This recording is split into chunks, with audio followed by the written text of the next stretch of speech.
Is your information safe online when purchasing sports tickets? That and more today on Cyber Sentinel.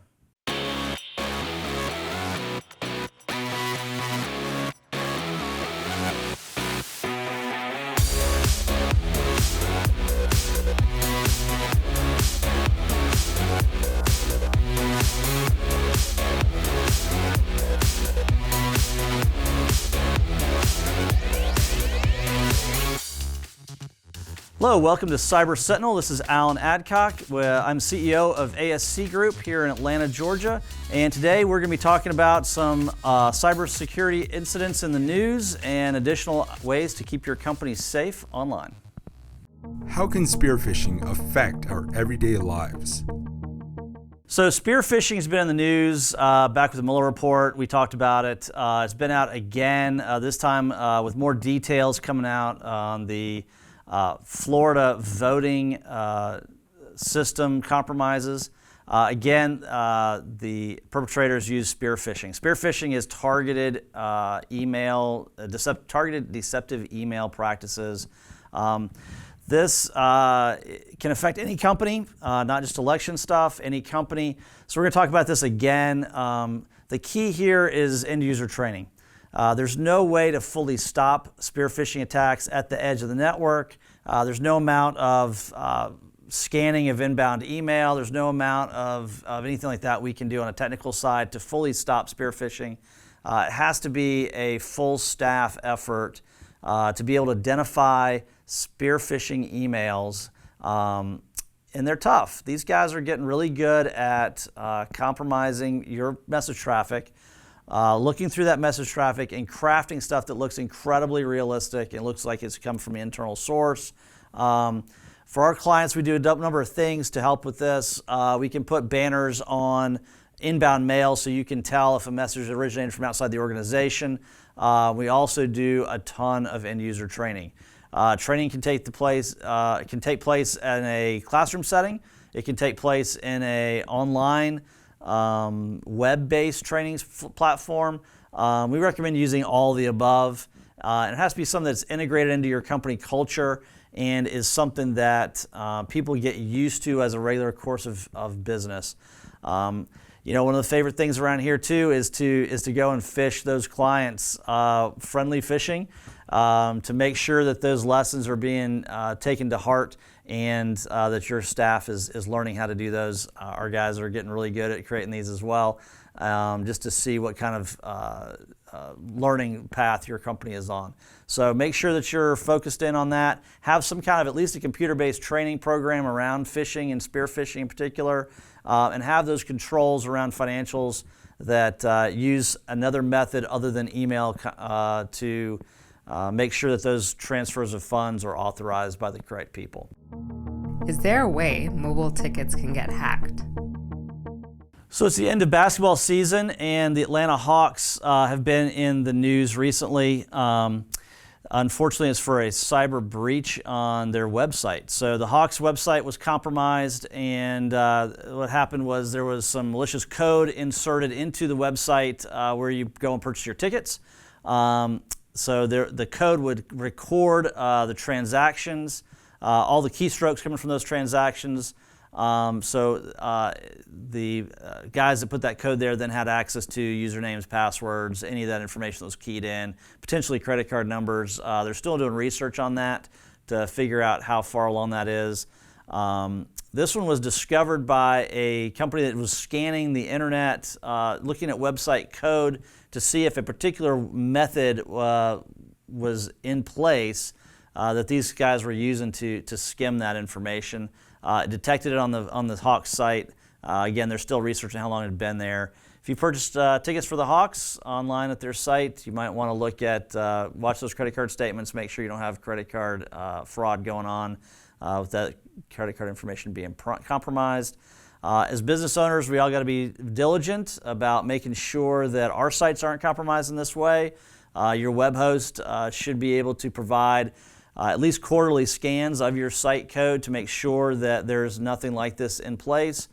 They can perform delta analysis to make sure that none of that code has changed over time since the last time that your marketing department made changes to that site. But we just want to make sure that you've got a process in place to make sure that your site stays secure. And we want to make sure that you've got good backup procedures in the event that your website is compromised.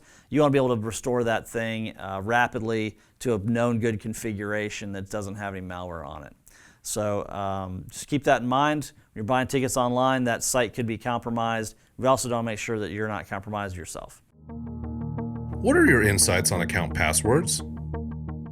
So we've got some interesting survey results out of the UK's Cybersecurity Center, survey that they did over there, and the results are fairly interesting. So what we've got here in 2019, interestingly, there's a large percentage, 37% of respondents felt that getting mugged online was pretty much inevitable these days. Most of the population primary concern is losing money online, and yet over 90% of the population is still buying stuff online, in which we're not discouraging, but you got to take some steps to make sure that you stay secure when you're doing so. Some interesting numbers here. Using passcodes and PINs to unlock smartphones and tablets. Only 70% of the population over there of respondents is doing that. It should be 100%. It's really easy to set up on all the phones. Make sure you've got that set. If you lose your phone, there's no passcode, then somebody's got the keys to your digital world. Make sure you got those phones locked up. Strong passwords that are separate from other passwords for your main email account, only 55%. Again, can't keep reusing passwords all over the internet.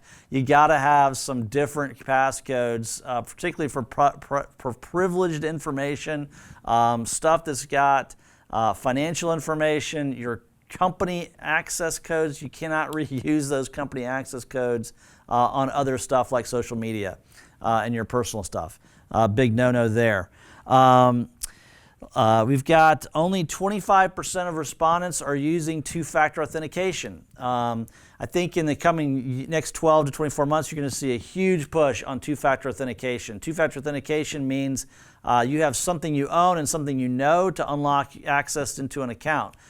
So you have an app on a phone that you get a number off of to put in addition to a PIN code is a common one. Little RSA, the little random number generators from RSA and other places are good. I've got one of those for my eBay account. I've got a little random number generator, so when I log in, I got to put in my username, my password, and my random number off my random number generator. 3 pieces of information then to log in and make sure that it's me. Don't want anybody else in my account. And then only 14% of respondents are using a password manager. Again, this really needs to be a lot higher percentage. There's some really good ones out there on the market. They're free for home use for the most part. Most of them have a paid enterprise edition that you can upgrade to. These just make sense. With the number of passwords, the number of systems that an average employee has to know at a company is somewhere around 50 to 60 passcodes on average. It sounds like a huge number, but when you start thinking about it, it's easy to get there. Having a tool where you have a master passcode that you change frequently, that's something that you can remember. Everything else stored in the password manager. Let the password manager generate hard passwords for all those sites that you can't memorize yourself. And you're going to be a lot better off. If something gets compromised, you've got one password to change instead of trying to remember all the places that you used, Fluffy7 or whatever your favorite password is across the internet. You're always going to forget some site, some place that's using that old password. So just some interesting feedback from this survey out of the UK National Cybersecurity Center. So that's all we've got for this week's episode of Cyber Sentinel. If you have questions you want us to address, please reach out to us online at #CyberSentinel, and we'll be sure to get those queued up for a future episode. Thank you very much.